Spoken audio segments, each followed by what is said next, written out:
Lord of the Mysteries. Chapter 871. Director. What happened? The sudden change made the inexperienced Hazel momentarily lost as to how to react. She stood there in dazed silence for a few seconds before pushing open the door and rushing in. When she arrived beside the charred rat, the existence that claimed to be a demigod rolled in a fit, speaking with a calm tone. You forgot to close the door. Hazel first wore a blank look before realizing that she had failed to close the door like she usually did because of her eagerness to access the situation. Doing so prevented the maids from peeping in. With the rat appearing fine, Hazel pursed her lips and turned around, walking back to the door. During this process, she didn't forget to glance at the full-body mirror. She saw that everything in it looked normal without any problems. It clearly reflected everything in the room. There weren't any additional people or objects. As the door clicked shut, Hazel asked, "Teacher, what happened just now?" The charred rat looked at her sideways as it cast its gaze beyond the window. In the world of mysticism, anything that involves supernatural power is filled with danger. You can't be too careless. I had tried to use the mirror to do a divination, but I ended up garnering the attention of an unknown existence. After an intense struggle, I finally resolved the problem and prevented the danger from spreading across the street. The rat spoke fluently without any stammering or hesitation, as though being struck by lightning was something trivial. Is that so? Why didn't you warn me of such matters in the past? Hazel couldn't help but frown, as she could smell the mixed smell of charred fur and disintegrated fat. Without waiting for her reply, the rat turned to face the balcony and said to her with its back towards her, "My physical condition has deteriorated as a result. I'm no longer suited to staying here, or else I might be discovered by the Church of Evernight. Yes, find an opportunity to send me to your manor in the countryside." Looking at the rat's charred fur, and smelling the fragrance of roasted meat, Hazel fell silent for a few seconds. Suppressing her doubt, she nodded and said, "All right. 160 Beauclund Street." Sitting in the reclining chair, Klein saw the full-body mirror ripple with aqueous light again as silver light arose. The silver words formed into a sentence. "Great Master, your puny servant, Rhodes, has followed your instructions to warn that demigod from the marauder pathway. I have also given her a tiny punishment." Her? Just as Klein was ruminating over the pronoun Rhodes had used, light from the mirror's surface turned clear as it presented a scene. A silver bolt of lightning smote down, causing the gray rat to collapse while convulsing. "This is way too weak?" Klein suddenly understood why this demigod's condition was weaker than he expected. "Are you satisfied with the way I handled it?" The silver lines quickly warped into a question. "Not bad." Klein nodded. Considering the demigod's condition, he paused for a second and probingly asked, "Why didn't you directly kill her?" Rhodes's mirror outlined silver words. "If one can't be certain in killing a demigod target, it's best not to force them into a corner. Once they aren't repressed, they will completely let themselves go. That would result in them mutating into an incomplete and irrational mythical creature.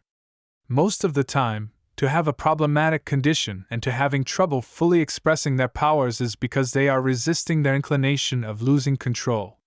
I am not here in my actual form, so all I can do is deal a small punishment." When the final line appeared, the full-body mirror's aqueous light shimmered. Klein suddenly had the feeling that a creature was looking at him with widened, watery eyes. He didn't respond towards that and instead nodded. "That's it for today. I'll summon you again if there's anything else." "All right, Master." The mirror immediately produced a hand-waving emoticon. After cleaning up the room, Klein finished his afternoon nap and left the master bedroom. Before long, the white-gloved Walter came to the third floor and entered the half-opened room with the balcony. He said to his employer, "Sir, the church has sent a letter. They've invited you to be a director in the board of directors for the Lone Charity Bursary Foundation. You can choose to directly take up a post there to receive a sizable salary.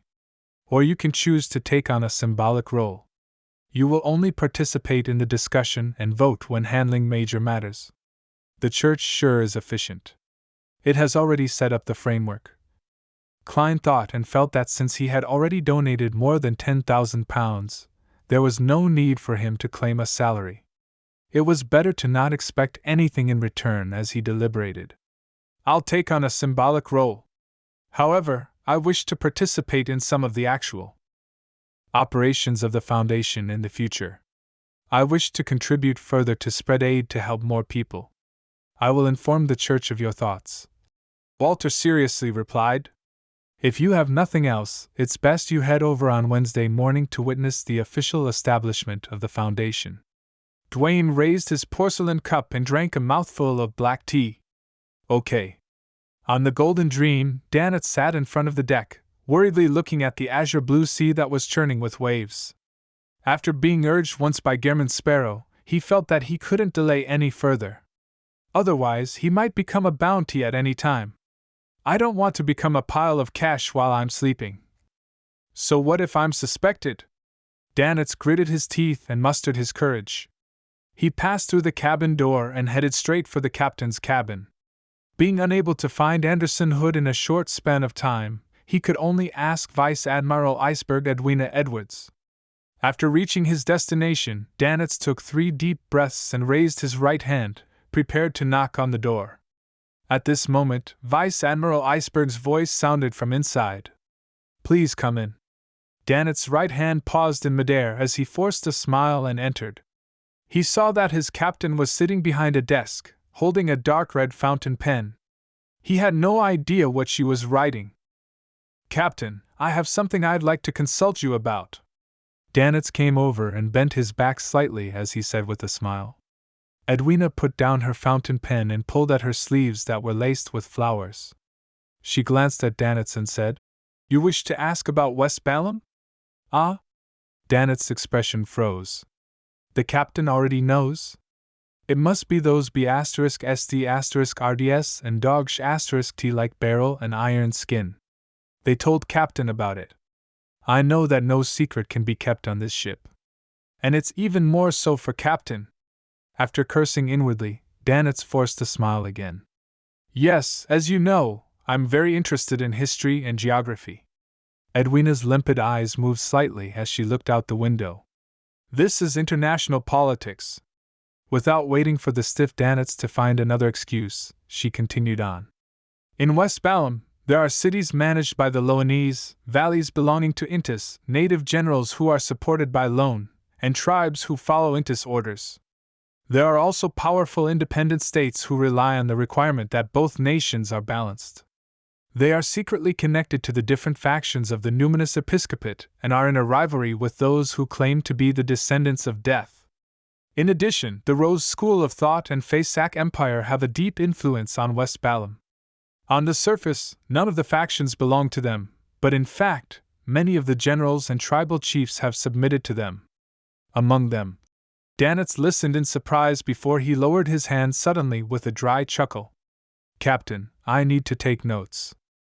Or else there's no way to memorize this. Edwina, who had been interrupted, wasn't mad. She pointed at the fountain pen and paper on the table. That's a good habit. I believe Gehrman Sparrow doesn't wish to receive erroneous information. Ah? Danet was stunned once again. West Balham sure is chaotic. It's difficult to even tell which backing faction that a medium-sized warlord belongs to, or who he's supported by. The Rose School of Thought has a very strong influence there? That means a sharp rise in risk for me. Klein had quickly scanned through Danet's letter after receiving it from Miss Messenger Rionette Tinker. It made him believe that he shouldn't head to West Balham alone unless Mr. Azek accompanied him.